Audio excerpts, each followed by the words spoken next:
Latest from the election campaign trail. With advanced polling now underway, time is running out for the parties to win over voters. And just a short time ago, the Liberal Party became the latest to lay out its fully costed platform. Its promises to Canadians in the face of economic uncertainty whipped up by U.S. tariffs.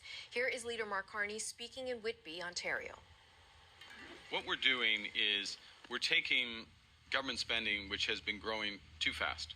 It's been growing at 9%, the operating spending, and we're focusing in on that, reducing duplication, finding efficiencies on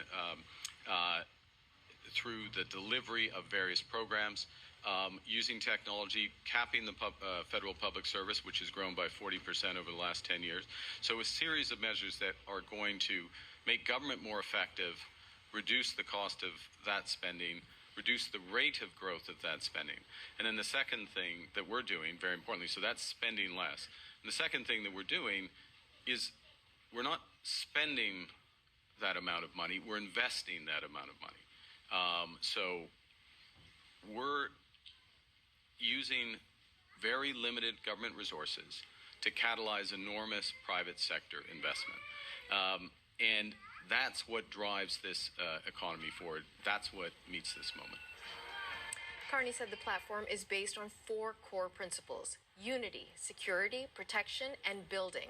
The plan includes $35 billion in new spending over the next year if the Liberals are returned to government, and almost $130 billion over the next 5 years. CBC's Aaron Weary was also listening in, and he joins us once again live from Ottawa. So, Aaron, you've been digging through the details on the platform. What stands out for you? So a few things. I mean, I think it's important, I guess, to understand this Liberal plan in the context of the premise that Mark Carney is starting from, which is that, Canada is facing a crisis in terms of its relationship with the United States, in terms of the economic attacks that America is leveling in on the sort of larger change that the world is facing. So his response to that, and the way he views sort of government's role in this moment, is to to spend more, but also to sort of direct those funds at a few specific things, housing, infrastructure, and defense spending. There's a lot of, obviously, some big numbers here. The deficit will grow under this plan. But, Mark Carney's argument, I guess, is essentially twofold. One, that the crisis, the moment we're in, necessitates that level of spending. And two, that the way he is proposing to spend it is targeted and is not just based on sort of growing the size of government or spending more on the government's operations, but directing those funds to things that are going to not only make Canada stronger in its response to the United States, but grow the economy, the national economy writ large. We know that Mark Carney also faced a number of questions at today's press conference about how he was justifying spending. How exactly is he responding to those criticisms? Yeah, the criticisms that are going to come here, and we'll hear from the Conservatives later, but the questions he was facing already today are about the size of the deficit, about the spending he's laying out, and about some of these efficiencies that he's hoping to gain out of the budget, out of the government, really. So some of the way he's proposing to pay for this is to look for efficiencies, and I believe they use the term productivity within the public service. So that, would necessitate a spending review and to look at the internal operations of government. He's been fairly clear and categorical that transfers to individuals and transfers to provinces won't be touched. But obviously there's a question of exactly how you find those savings within government. Not only can you find them, but exactly what will it take to find them. The other is about, of course, just the simple question of the deficit. And if the deficit's going to get bigger, can he justify that? I suspect that will be sort of the pointy edge of the Conservative attack later today, will be over just the numbers that are involved, and whether spending into a deficit or increasing the deficit at this time is the wise course of action.